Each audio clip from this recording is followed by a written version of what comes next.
Keď Ježiš vystúpil do neba, vznášal sa. Prečo sa vznášal? Nebo nie je na oblohe, takže Ježiš úmyselne zavádzal ľudí. Teisti, predstierajme, že sú dvaja bohovia, ktorí chcú, aby ste ich uctievali. V podstate vám hovoria, akí sú úžasne morálni a nekonečne milujúci. Boh jeden hovorí, že je taký láskavý a láskavý, že reguloval otroctvo medzi svojim ľudom, aby nikto nevládol nemilosrdne. Boh dva hovorí, že je taký láskavý a láskavý, že svojim ľuďom výslovne zakazuje vlastniť kohokoľvek ako majetok a namiesto toho ich povzbudzuje, aby napravili situácie, v ktorých by sa otroctvo tradične používalo. Ktorý Boh je podľa vás morálnejší a hodný uctievania? Ján 20:22-23:22 a s tým dýchol na nich a povedal, príjmite Ducha Svätého. 23 Ak niekomu odpustíte hriechy, budú mu odpustené, ak im neodpustíte, nie je im odpustené.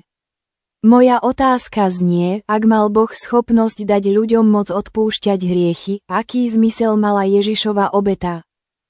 Nemohol nám práve odpustiť hriechy. Neexistuje žiadna verzia pekla, ktorá by bola zlučiteľná so všetkým milujúcim Bohom. Celkom milujúci Boh by nechcel, aby sme boli v pekle. Všemocný Boh by bol schopný zabezpečiť, aby sme sa nedostali do pekla. Rozhodli sme sa ísť do pekla, všetci milujúci Boh by vedel, že naša voľba zvoliť si peklo škodí nášmu blahu. Namiesto toho by nám umožnil prístup do neba. Všemocný Boh by to bol schopný urobiť. Peklo je oddelenie od Boha, Boh je všade prítomný a nemôže byť od nás oddelený. Čo robí túto verziu pekla neschopnou kresťanského Boha? Boh si želá, aby nikto nebol stratený, ale všetci boli spasení.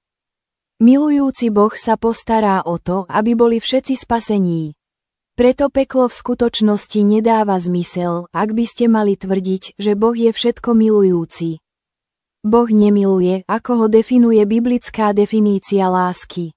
Vo väčšine definícií existujú príklady toho, ako sa Boh správa spôsobom, ktorý je v rozpore s tým, čo je údajne láska.